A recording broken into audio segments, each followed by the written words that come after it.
Good morning students, YouTube के online classes में स्वागत है। और मैं सीताराम सैनी लेकर के आया हूँ क्लास 10th का चैप्टर नंबर 2 ह्यूमन सिस्टम। इसमें हम आज पढ़ेंगे नर जनन तंत्र, मेल रिप्रोडक्टिव सिस्टम। तो आइए सबसे पहले हम बात करें कि मानव में जनन किस प्रकार का पाया जाता है। तो मानव में जो जनन है वो लैंगिक जनन पाया जाता है। जीवों में जनन कई प्रकार के होते हैं। पिछली कक्षाओं में आपने अध्ययन किया होगा, जैसे कि लैंगिक है, अलैंगिक है, कायिक जनन है। तो यहाँ मानव में केवल एक ही प्रकार का जनन पाया जाता है, वह है लैंगिक सेक्सुअल रिप्रोडक्शन। लैंगिक जनन से तात्पर्य वह जनन है जिसमें दो विपरीत लिंगों के जीव भाग लेते हैं, अर्थात मेल और फीमेल, नर और मादा। अब है कि लिंगों के आधार पर जीवों को दो भागों में बांटते हैं, एक लिंगी और द्विलिंगी। जिन जीवों के शरीर में मात्र एक ही लिंग होता है उसको हम एक लिंगी कहते हैं, जैसे कि मनुष्य हैं, एक प्राणी में केवल एक ही लिंग होता है। और द्विलिंगी से तात्पर्य है वे जीव जिनके शरीर में दोनों लिंग पाए जाते हैं उसको हम द्विलिंगी कहते हैं, जैसे कि केंचुआ है, अर्थवर्म। तो इस प्रकार से लिंगों के आधार पर इनको वर्ण विभेद करते हैं। अब आती परिभाषा कि जनन किसे कहते हैं, प्रोडक्शन क्या है। तो किसी भी सजीव के द्वारा, किसी भी जीव के द्वारा अपने समान संतान की उत्पत्ति करना जनन कहलाता है, रिप्रोडक्शन कहलाता है। देखा होगा आपने, सभी प्राणी अपने जैसे संतान का निर्माण करते हैं। जैसे वर्षा ऋतु में इस समय आप देखते हैं कि बहुत सारे पेड़ों के नीचे छोटे छोटे पौधे निकल आते हैं। तो वो पौधों का जो निर्माण हो रहा है वो एक जनन की विधि के द्वारा हो रहा है। उसी प्रकार सभी जीवों के अंदर क्या होता है, जनन होता है। देखिए परिभाषा मैंने बताई थी आपको कि अपने समान संतान की उत्पत्ति करना जनन कहलाता है। और मानव में क्या है, लैंगिक जनन पाया जाता है। लैंगिक से तात्पर्य यहाँ पर लिंग प्लस यानी नर और मादा दोनों की आवश्यकता इसमें होती है। अब इसमें देखिए शुक्राणु, स्पर्म और अंडाणु के निषेचन से युग्मनज बनता है, या युग्मनज का निर्माण होता है। शुक्राणु और अंडाणु इन दोनों का संलयन जहाँ पर होता है उस स्थान को हम अंडवाहिनी कहते हैं, फैलोपियन ट्यूब कहते हैं। और निषेचन की होने की प्रक्रिया को क्या कहते हैं, फर्टिलाइजेशन। या प्रश्न यहाँ से बन जाता है कि निषेचन किसे कहते हैं। तो अंडाणु और शुक्राणु के मिलने की क्रिया क्या कहलाती है, निषेचन कहलाती है, फर्टिलाइजेशन कहलाती है। और निषेचन होने के बाद उन दोनों कोशिकाओं के मिलने से बनी हुई संरचना को हम युग्मनज या जाइगोट के नाम से जानते हैं। और यही बारंबार विभाजन के द्वारा भ्रूण व शिशु का निर्माण करता है। यहाँ देखिए एक आरेख के द्वारा समझते हैं अपन, ये मेल और ये है फीमेल, मादा, नर और मादा। नर में क्या बनते हैं, शुक्राणु। कहाँ बनते हैं, वृषण में, ये हम पढ़ेंगे भी। और मादा में क्या बनते हैं, अंडाणु। ये कहाँ बनते हैं, अंडाशय। दोनों प्राथमिक लैंगिक अंग है, वृषण और अंडाशय। तो इन दोनों के द्वारा नर युग्मक शुक्राणु और मादा युग्मक अंडाणु का निर्माण किया जाता है। मैथुन क्रिया के द्वारा जब नर के द्वारा शुक्राणु मादा के शरीर में छोड़े जाते हैं तो वहां पर ये शुक्राणु अंडाणु से क्या करता है, संलयन करता है अंडवाहिनी में, फैलोपियन ट्यूब में। और संलयन क्रिया को हम क्या कहते हैं, पढ़ा था हमने, निषेचन कहते हैं, फर्टिलाइजेशन कहते हैं। और फर्टिलाइजेशन के द्वारा ये दोनों कोशिकाएं मिलकर के एक कोशिका बनाती है, जिसको हम द्विगुणित कोशिका या द्विकेंद्रित कोशिका, जाइगोट या युग्मनज के नाम से जानते हैं।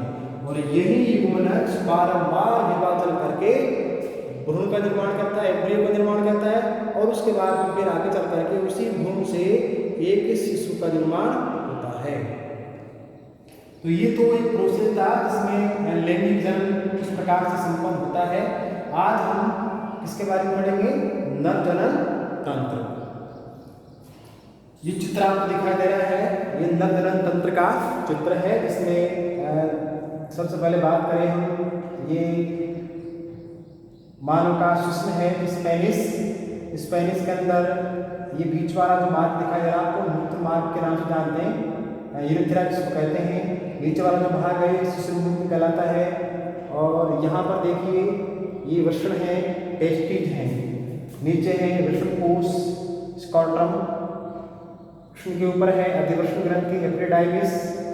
फिर देखिए ये पीछे की ओर आपको दिखाई दे रहा है, इसको बोलते हैं रेक्टम मलाशय, ये पाचन तंत्र से संबंधित है। इसके अलावा देखिए वृषणकोश से या वृषण से निकलने वाली दो नलिकाएं जा रही है, इसको बोलते हैं शुक्रवाहिनियां वेस डिफरेंस। शुक्रवाहिनियां के बाद यहाँ देखिए शुक्राशय सेमिनल वेसिकल्स, और फिर यहाँ पर प्रोस्टेट ग्लैंड है, और ये अपना यूरिनरी ब्लैडर है, मूत्राशय है। तो इन सभी अंगों को अपन एक आरेख के द्वारा समझेंगे। देखिए नर जनन अंगों को प्राथमिक व द्वितीयक लैंगिक अंगों में बांटा गया है। यानी तो ये जनन तंत्र में आपको जो अंग दिखाई दे रहे हैं, इन सभी अंगों को दो पार्ट में बांटते हैं, दो भागों में बांटते हैं। एक तो है प्राथमिक लैंगिक अंग और दूसरा है द्वितीयक लैंगिक अंग। प्राथमिक बोले तो प्राइमरी प्रोडक्टिव ऑर्गन्स, और ये अपने सेकेंडरी प्रोडक्टिव ऑर्गन्स। देखिए प्राथमिक लैंगिक अंग किसे कहते हैं, इसकी परिभाषा भी आपसे पूछी जा सकती है, या प्राथमिक लैंगिक अंग क्या कार्य करता है और किसे कहते हैं। तो प्राथमिक लैंगिक अंग किसे कहते हैं, वृषण को कहते हैं। क्यों कहते हैं, तो इसकी परिभाषा में आप बताएंगे कि वृषण के द्वारा नर युग्मक कोशिका जो शुक्राणु है, स्पर्म है, उसका निर्माण किया जाता है। प्राथमिक लैंगिक अंग नर के अंदर जो वृषण है उसके द्वारा नर युग्मक कोशिका जो शुक्राणु है, स्पर्म है, उसका निर्माण किया जाता है। और साथ में गौण लैंगिक लक्षणों के निर्धारण के लिए एक हार्मोन निकलता है, वह है टेस्टोस्टेरोन नामक हार्मोन। दो काम इस अंग के द्वारा किए जाते हैं, एक तो नर युग्मक शुक्राणु, दूसरा है नर हार्मोन टेस्टोस्टेरोन नामक हार्मोन। तो ये दो काम इसके द्वारा किए जाते हैं, जिसको हम टेस्टिज या वृषण के नाम से जानते हैं, और उसी को कहते हैं प्राथमिक लैंगिक अंग। प्रश्न आपसे पूछ लिया जाए कि प्राथमिक लैंगिक अंग किसे कहते हैं, तो ये दोनों बात आप बताएंगे कि नर में स्थित वह अंग जो कि नर युग्मक शुक्राणु और नर हार्मोन टेस्टोस्टेरोन का निर्माण करता है। तो ये आते हैं अपने प्राथमिक लैंगिक अंग में। ये मैंने एक बात बताई, प्राथमिक लैंगिक अंग में जो टेस्टोस्टेरोन है ये क्या काम करता है, तो ये करता है गौण लैंगिक लक्षणों का निर्धारण। किशोर अवस्था के प्रारंभ में लड़कों में जो लड़कों के लक्षण आते हैं उनको बोलते हैं गौण लैंगिक लक्षण। आवाज़ का भारी होना, दाढ़ी मूंछ का आना, लैंगिक अंगों का परिपक्व होना, ये सब इसी हार्मोन टेस्टोस्टेरोन के द्वारा कंट्रोल किए जाते हैं। और ये कहाँ से निकलते हैं, वृषण से निकलते हैं। और देखिए वृषण चित्र में आपको कहाँ दिखाई दे रहे हैं, तो ये वृषण आपको यहाँ पर दिखाई दे रहे हैं, जिसको अपन टेस्टिज कहते हैं, और वृषण कोश में लटके हुए रहते हैं। ये वृषण है या वृषण कोश हमारे शरीर से बाहर एक वृषण कोश में एक संरचना में लटके हुए रहते हैं। बाहर की ओर क्यों होते हैं, तो इसके पीछे कारण है कि वृषण में जो शुक्राणु बनते हैं, जो स्पर्म बनते हैं, उन स्पर्म को हमारे शरीर से कम तापमान की आवश्यकता होती है बनने के लिए। यानी जो शुक्राणु बन रहे हैं उनका निर्माण करने के लिए हमारी बॉडी का जो टेम्परेचर 37 डिग्री सेल्सियस या 98.6 फ़ारेनहाइट होता है, उससे कम तापमान की आवश्यकता होती है। इसलिए हमारे जो वृषण या वृषण कोश होते हैं ये हमारे शरीर से बाहर स्थित होते हैं। तो इसमें इन शुक्राणुओं का निर्माण किया जाता है। और हार्मोन जो आपको ये एपिडाइमिस अधिवृषण ग्रंथि आपको दिखाई दे रही है, यहाँ से इन हार्मोनों का भी स्रावन किया जाता है, जो विभिन्न भागों तक पहुँच करके अपना कार्य संपन्न करते हैं। देखिए सेकंड है द्वितीयक लैंगिक अंग, सेकेंडरी प्रोडक्टिव ऑर्गन्स। इस प्रथम अंग के अलावा प्राथमिक अंग वृषण के अलावा जो भी अंग जनन में सहायता करते हैं उन सभी अंगों को हम सेकेंडरी प्रोडक्टिव ऑर्गन्स के नाम से जानते हैं। अब हम देखते हैं इसे कौन कौन से अंग हैं। तो देखिए इसको छोड़ दीजिए आप, वृषण को, वृषण कोश यहाँ पर बचा है, मूत्र मार्ग यहाँ पर बचा हुआ है, शिश्न है, यहाँ पर है शुक्रवाहिनी है, और मूत्राशय नहीं आएगा क्योंकि जो मूत्र का प्रकट करता है। इसके अलावा शुक्राशय है, प्रोस्टेट ग्रंथि है। तो ये सब क्या है, द्वितीयक लैंगिक अंग हैं जो जनन में वृषण के साथ सहायता करते हैं। एक एक के बारे में पढ़ते हैं अपन। सबसे पहले है वृषण कोश। तो हमने इसके बारे में जाना कि वृषण कोश में है वो वृषण स्थित होते हैं और यह इनको एक सुरक्षा के रूप में कार्य करता है, और कुछ हार्मोन्स जो यहाँ पर बनते हैं उनको एकत्रित करके भी रखता है। आगे देखिए शुक्रवाहिनी। शुक्रवाहिनी में डिफरेंस, वृषण में जो शुक्राणु बनते हैं, जो स्पर्म बनते हैं, उन शुक्राणुओं को यहाँ से ये शुक्रवाहिनी कहाँ ले जाती है, शुक्राशय तक ले जाती है। इनकी संख्या 2 होती है, 2 नलिकाएं, या जोड़ी बोले तो एक जोड़ी और 2 नलिकाएं शुक्रवाहिनी की होती है, जो वृषण से कहाँ जाती है, शुक्राशय में जाती है, सेमिनल वेसिकल्स में जाती है। तो यहाँ से जब शुक्राणु बनते रहते हैं तो लगातार इन शुक्रवाहिनी के द्वारा शुक्राशय में ले जाकर उनको छोड़ दिया जाता है। ये काम किसका होता है, तो शुक्रवाहिनी का होता है। इसके बाद देखिए शुक्राशय।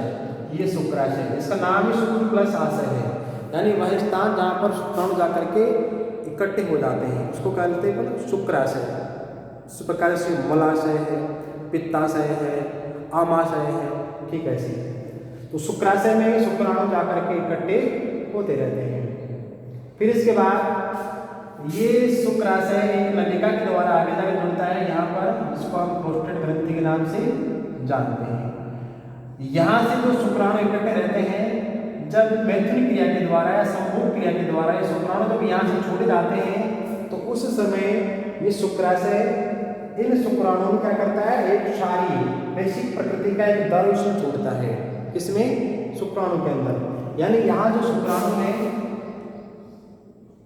क्या है, शुक्राणु। इन शुक्राणु के अंदर ये क्या मिलाता है भाई, क्षारीय द्रव मिलाता है। क्षारीय द्रव जानते हैं जिसका पीएच मान क्या होता हो, 7 से अधिक होता हो। बेसिक प्रकृति का एक द्रव है। इस द्रव में क्या क्या होता है, तो इस द्रव में देखिए पानी होता है अधिक मात्रा में, और फ्रुक्टोज होता है, और विटामिन सी पाया जाता है। जो शुक्राशय के द्वारा द्रव छोड़ता जाता है उसमें पानी है, फ्रुक्टोज, विटामिन सी है, और इन दोनों के मिलने से ये क्या बन जाता है भाई, ये वीर्य बन जाता है, ये सीमन बन जाता है।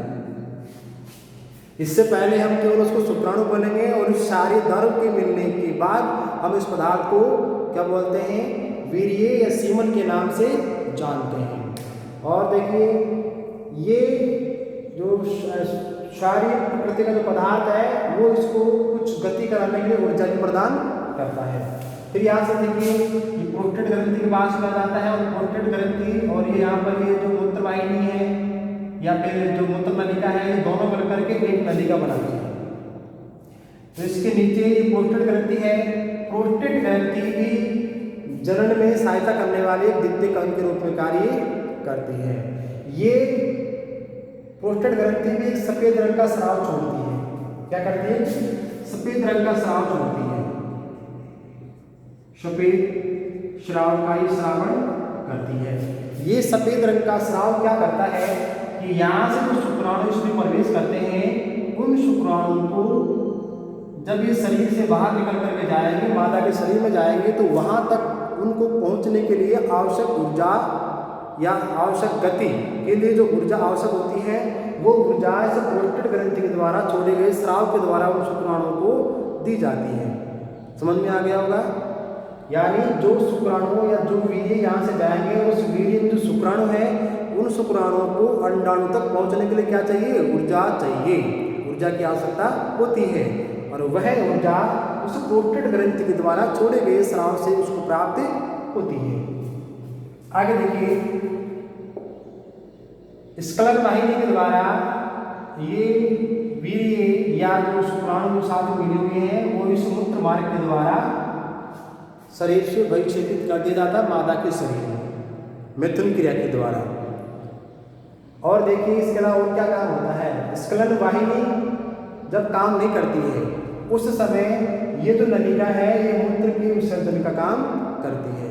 यानी यहाँ मूत्राशय जो अपना है यूरिनरी ब्लैडर, उसके पिचकने से ऐच्छिक क्रिया के द्वारा इसी नलिका से मूत्र का विसर्जन किया जाता है। यानी दोनों नलिकाएं वो एक ही है, लेकिन एक बार में एक ही कार्य होता है। स्खलन वाहिनी की जब काम करता है, स्खलन जब होता है तो वो वीर्य का परिवहन करता है, और जब मूत्र का विसर्जन होता है तो मूत्र का परिवहन करता है। आगे देखिए, मूत्र मार्ग हो गया, शिश्न है, लिंग जिसको हम बोलते हैं। तो शिश्न यहाँ पर प्रमुख अंग के रूप में कार्य करता है, और यह सामान्य अवस्था में है, वो शिथिल अवस्था में रहता है और केवल मूत्र के विसर्जन में काम करता है। लेकिन मैथुन क्रिया के समय यह उत्थानशील होकर के स्पर्म को, शुक्राणु को मादा के शरीर में मैथुन क्रिया के द्वारा अंदर भेजने का कार्य करता है। तो इस प्रकार से क्या था, नरजनन तंत्र था। ये दो पार्ट आपको समझ में आया गए होंगे कि नरजनन तंत्र के अंगों को हम दो भागों में बांटते हैं, प्राथमिक लैंगिक अंग और द्वितीयक लैंगिक अंग। प्राथमिक लैंगिक अंग में कौन आता है मित्रों, वो आता हमारा वृषण आता है, टेस्टिस आती है, जिसमें से दो कार्य होते हैं। एक तो है नरयुग्मक शुक्राणु का निर्माण करना, और दूसरा क्या है वहाँ पर टेस्टोस्टेरोन नामक हार्मोन का स्रावन करना, जिसके द्वारा नर में उसके गौण लैंगिक लक्षण है वो दिखाई देते हैं। और दूसरा जो द्वितीयक लैंगिक अंग है उसमें क्या क्या आते हैं, तो उसके अलावा जो बचे हुए हैं जैसे कि वृषण कोश है, शुक्र वाहिनियाँ हैं, शुक्राशय है, प्रोस्टेट ग्रंथि है, मूत्र मार्ग है, शिश्न है, ये सभी किसमें आते हैं, द्वितीयक लैंगिक अंग में। और इन सभी के बारे में एक करके हमने जानकारी प्राप्त कर ली है। आशा करता हूँ ये आपको समझ में आ गया होगा। यहाँ से बहुत सारे परीक्षण हम जान चुके हैं, जैसे कि निषेचन किसे कहते हैं भी हम जान चुके हैं कि अंडाणु शुक्राणु का मिलना क्या कहलाता है, निषेचन कहलाता है। और ये कहाँ होता है, ये फैलोपियन ट्यूब अंडवाहिनी के अंदर संपन्न होता है। उन दोनों के निषेचन से बनने वाली श्रृंखला का नाम क्या है, युग्मनज है, जाइगोट है। और इसी जाइगोट के बारंबार विभाजन से भ्रूण और शिशु का निर्माण होता है।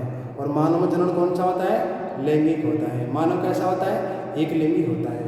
तो ये समझ में आ गया होगा।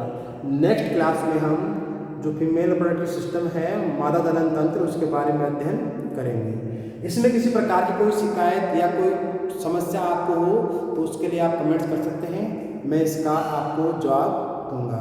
और इस वीडियो को लाइक करें और चैनल को सब्सक्राइब करें। धन्यवाद।